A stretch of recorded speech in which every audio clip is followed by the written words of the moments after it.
High, welcome to my another vlog. আজ কিন্তু চলে এসেছি কলকাতার মধ্যেই থাকা মিনি জাপানে। সো চটজলদি যদি জাপানে একটি মিনি ট্যুর পেতে চাও তো পুরো ভিডিওটা অবশ্যই দেখো। ঢুকেই যেটা চোখে পড়লো সেটা হলো খুব সুন্দর একটা বুদ্ধার মূর্তি, যেটা কিনা সত্যিই কারুকার্যটা খুব সুন্দর লাগছিল। চারিদিকটা যখন ঘুরছিলাম, চারিদিকটা ঘুরে দেখার পর বুঝতে পারলাম জাপানের কালচার, মনুমেন্টস অ্যান্ড স্পিরিচুয়ালিটিগুলো এখানে খুব অবিকলভাবে ফুটিয়ে তোলা হয়েছে।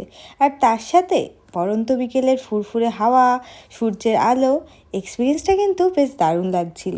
চারিদিকটা ঘুরে দেখতে দেখতে আমি এখানে চলে আসলাম এই জায়গাটিকে, যেটিকে বলা হয় সিরিজ অফ তোরি। জাপানের মান্যতা অনুযায়ী এটির মধ্যে দিয়ে হাঁটলে আমাদের সমস্ত নেগেটিভ এনার্জি আমাদের মধ্যে থেকে বেরিয়ে যায়, আর সেই সোলটা যাতে পজিটিভ এনার্জির সঙ্গে কানেক্ট করতে পারে সেটারই একটা রেফারেন্স এখানে তুলে ধরা হয়েছে। তারপর হাঁটতে হাঁটতে চলে আসলাম দ্য মোনাস্ট্রিতে, যেটা কিনা এখানকার মেন আকর্ষণ ছিল। মেইনলি এই জায়গাটিকে ঘিরে যে প্লেসগুলি রয়েছে সেটি কিন্তু অ্যাকচুয়ালি এখানকার মেডিটেশন এরিয়া বলা যায়। এখানে আসলে চারিদিকটা এতটাই শান্ত স্নিগ্ধ পরিবেশ দেখে তোমার সত্যি মনটা প্রচণ্ড কাম লাগবে, আর অনেকটা বেশি মনটা শান্ত লাগবে। আর চারিদিকে এত সুন্দর হাতের কাজ, এত সুন্দর ওয়েল মেনটেন্ড ডেকোরেশন দেখে তোমার মনেই হবে না যে তুমি কলকাতায় আছো নাকি সত্যিকারের জাপানে পৌঁছে গেছো।